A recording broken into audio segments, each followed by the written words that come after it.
Ladies and gentlemen, welcome. This is Richard Abraham with Dr. Christopher Kroner. We're with Sales Drive, and we want to talk to you today about the greatest opportunity in 70 years to hire high performance salespeople. We say that because you have to go all the way back to World War II and the end of the war when the GIs were coming home and all that talent came back and companies were able to recruit and identify the best of the best. That's happening right now because so many high performance salespeople are sizing up their future in the context of what's happening in the world today. And in fact, there's a lot of psychology involved in a crisis like this. Dr. Kroner, would you like to comment on that for a minute? Thank you, Richard. Pleasure to be here. Yes, in terms of the psychology of crisis, absolutely. Really two key points. Number one, the current situation started very suddenly. It came on almost out of nowhere. And number two, it was unprecedented in most people's lives. So because of that, whenever you have a sudden unexpected stressor, that engages that fight or flight response, and people look for safety or some source of calm in the storm. So salespeople, like all the rest of us these days, they're online and they're not distracted. Normally, salespeople, of course, are out and about doing what they do, and that's selling. But right now, there's a window of opportunity where everybody's online. And if there's any time you wanted to communicate with salespeople, now is the time. Also, successful salespeople are generally not necessarily looking at communications that are coming over via email or the job boards. They're too busy being successful. They're making money. They're satisfied with their current positions. But today, everything is up in the air. And so once again, a window is open for you to reach out and to look at, or to have people look at whatever it is that you want to say to them online. We also know that weaker companies are going to be dissolving. Sad but true, but whether it's in industries that are changing, like hospitality or entertainment, or within certain industries, the strong are going to survive. Salespeople are going to know instinctively which companies are going to come out on top after all of this, and they're taking a close look at that. Also, in terms of psychology, we're all home right now. We're all contemplating our futures and our families. Chris, talk about that a little bit. Very, very true. Yeah, everybody's got their family at home, and when we think about why anyone does what they do, their purpose, their why, that's their family. Normally those pictures are behind them at their desk. Now they're right in front of them. And so they're constantly focused and constantly thinking about those people. And when you reach out to them as a recruiter, if you will, you want to connect with them in terms of their greatest hopes, dreams, and aspirations. And therefore, right now, there has never been a better time to do so. Yeah, emotions are really running high. And when emotions are running high, that's when people consider change. Now, when it comes to change, there's a whole spectrum out there in terms of psychology of people who don't like change at all to people who don't mind changing a lot. But that all condenses now because, again, this is an unprecedented emotional time. People are thinking of changing, and now is the time to get in front of them while they're in that mode. Now, when it comes to reaching out, right now can be incredibly powerful for a couple of different reasons. Number one, your good news in a sea of bad news can be a tonic. Chris, again, talk to us about that in terms of psychology. Yeah, of course. Our news media's business model is built on feeding uncertainty and fear. And so you look at your email right now. We're deluged with emails promoting negative messages. So yeah, in this type of an environment, email outreach with a new opportunity is like water in the desert. Right. I mean, think about it, folks. You're online right now. When's the last email that you received that actually had some hope and optimism? They're not coming through, right? Very, very true. Yeah. And so when it comes to hope and optimism, it sticks out, and it's going to stick out with all that bad news that we're being deluged with right now. And that also then has people looking to the future. So let's get them out of this present wave of tough information. Start getting them to think about the future with your company as a salesperson. Now, after the lockdown is really going to be too late. The window's open right now. And what you're looking for in terms of hunters are high drive salespeople. And drive as a personality characteristic is a specialty of Dr. Kroner. Would you take us through those characteristics, Chris? Yeah, of course. There are really three key non-teachable characteristics that make up drive. The first one is what we call the need for achievement. And again, when we're talking about that need for achievement in a salesperson, we're talking about that person who simply wants to do well just for the sake of doing well. The person who psychologically is focused on setting that bar high, exceeding that expectation, then setting it even higher again the next time. Number two, we look for competitiveness. The person who really wants to do two things. Number one, they want to be the best among their peers. They got to be the best on their team. And number two, they want to win that client or that customer over to their point of view.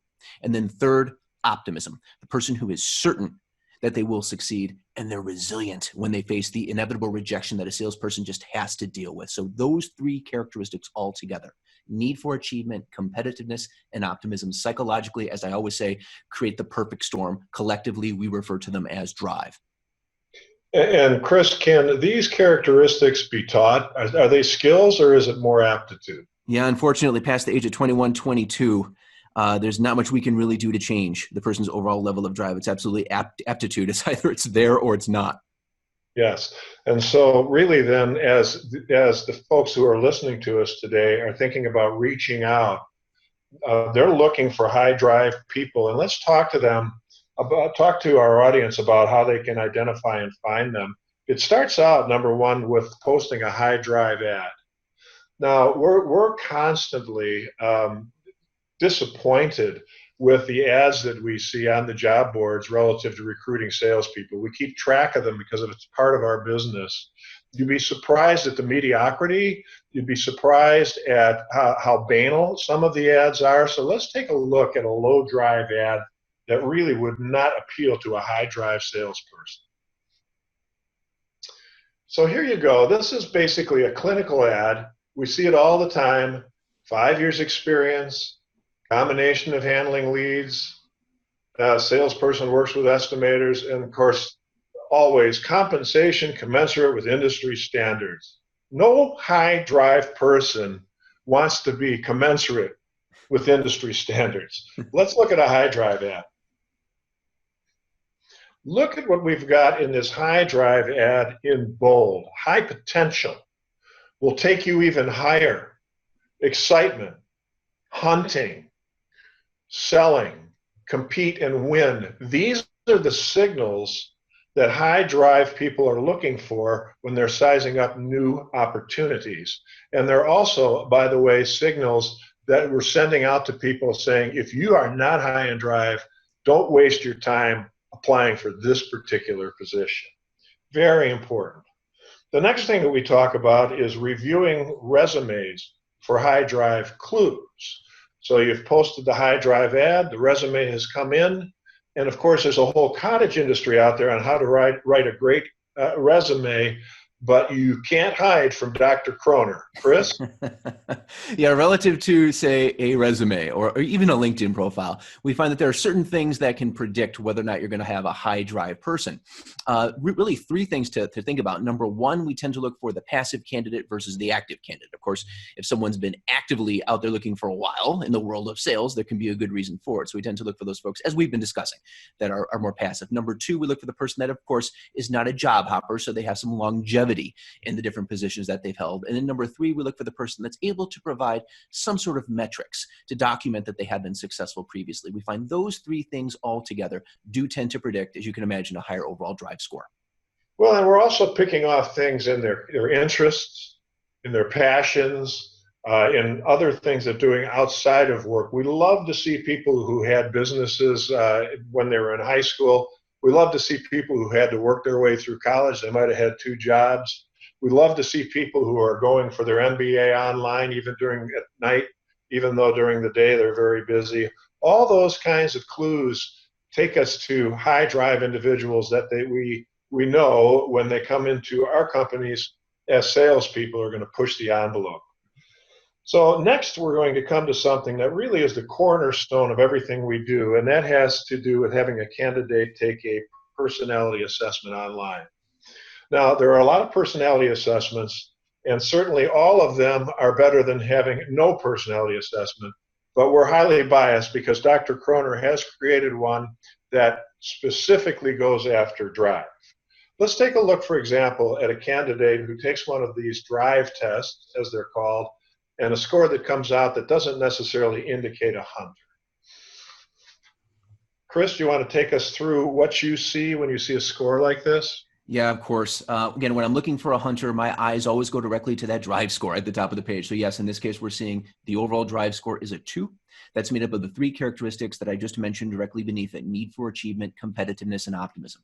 So in this case, we're seeing a need for achievement score of 2. What that essentially means is, as this person is going through the assessment, they're essentially saying, hey, look, in my life right now, I'm looking for much more balance toward the personal side than the work side. And of course, that can be the sort of balance that many individuals seek, but amongst the highest performing hunters, they're almost the types of people you can kind of wake them up in the middle of the night, if you will. And they're excited to tell you about that next sale they're working on, and they love that opportunity. Number 2, we look at competitiveness. That's a little bit more average, kind of the middle of the bell curve, nothing particularly special. And then optimism is a little bit lower as well. So I would be very, very cautious before moving someone with a drive score of 2 into a hunter role. Yeah, and it's important that people understand with these assessments that this isn't any kind of an indictment on anyone. This is just giving an indication to the hiring manager that this person is probably not inclined to succeed or to compete well against higher drive salespeople. But let's look deeper into the report now and talk a little bit about some of the skills that this person may have that could lend themselves well to other areas of customer service or sales when it comes to drive. Chris? Yeah, it's very interesting. When you look at the rest of the report, again, we look at not only the non-teachable elements of drive, but also the other core skills that our research has found to be important to just about every sales position that we've looked at. So we look at confidence. Does the person have a thick skin? Can they handle rejection? We look at organization. Does this person enjoy kind of dotting their I's and crossing their T's, if you will? Both of those are a little bit lower. But look at persuasion and relationship. Look how strong both of those are. You know, someone who has strong persuasion scores and strong relationship scores, that person might do great in a role like, say, customer service. They might be fantastic in that. But looking at how they would come across in the interview, they're going to know all the right things to say. They're very persuasive. They have good relationship skills. They can connect with you. But underneath the surface, look at that drive score at the very top of the page. That's somebody who underneath the surface doesn't have the passion to succeed for you long-term as a hunter. So now let's take a look at another profile that does have the higher drive scores. And once again, Chris, just take us through when one of these show up, you know, what's going through your mind as a psychologist. Yeah, here we go. So again, looking at this drive score, a nice strong score of 4. That's great, great potential. Again, the 3 characteristics that make that up: need for achievement, strong; competitiveness, strong; optimism, strong. So we're seeing someone with strengths on the non-teachable side. I would much rather see somebody with a profile that has that stronger overall drive score who maybe needs to develop something like persuasion or develop relationship skills. Because as we mentioned, past the age of 21, 22, we can teach persuasion. We can teach relationship. We cannot teach drive. Right. And so getting those greens up there on the top of the report is really like in the NFL, finding people who can run fast enough and jump high enough to compete with other athletes with tremendous aptitude. You can teach them the game, but you know, if they can't run the 50 or the 40, you know, in a certain amount of time, they're just not going to be able to overcome that competition that can. So now what Chris has always taught me is that these assessments are great. It's a terrific way to winnow down, if you will, the amount of people coming in that you are going to interview. But nevertheless, there's no replacement for a great interview. And again, Dr. Kroner takes a look at interviews a little bit differently than people who perhaps are not psychologically based. Chris? Yeah, of course. We always want to keep in mind that the test is just the first part of the process. The interview is the key second part. And when we're looking at the well-constructed behavioral interview, we always want to keep in mind that the best predictor of future behavior is previous behavior. So we always want to ask the person about consistent behavior they've engaged in the past that reflects the characteristics that we want to see out of them going forward. Do you have some questions, Chris, that you like to ask as some of your favorites? Yeah, of course. So when it comes to the 3 elements of drive, starting out with need for achievement, one of my favorite questions is, what's the greatest goal you've ever set for yourself? And again, after I ask that question, I like to pause, let the person, say whatever that is back to me, say back to them, you've got to be proud of that. How do you plan to top it? So looking at a couple sides, looking at maybe a bad answer, something that you don't want to hear. They might say, well, what's the greatest goal I ever set for myself? I guess meeting quota 8 months out of the last year. And how do I plan to top it? I guess getting this job. I've actually heard an answer like that in the past. And again, that can be very helpful in terms of the interview because now you know a lot about that person's aspirations, if you will. But on the other side, what's a good answer? In terms of a good answer, what I look for in that case is something like, Dr. Kroner, in my most recent role, I decided on day one that I was going to become the number one producer out of all 100 agents on our team. It took me 2 years, but I did it. And on the other side, he asked, how do I plan to top it? I will be your number one producer in 1 year. Then say, for example, he or she sets down a prepared portfolio of opportunities that he or she has identified to grow your company's sales. That's the type of mentality that we're talking about there. So that's one for need for achievement. Would you like some additional options for the other two elements of drive? Yeah, let's hear them. Yeah, sure. So when it comes to competitiveness, one of my favorite questions is, tell me about the last time you got into a competition. Just listen to what they say. The answer I'm looking for in a case like this is something like, last year I was selling a new product with a long sales cycle to a skeptical audience. My team was having trouble getting wins, even though I was doing great. So I convinced my manager to start a competition for number of closed deals per quarter.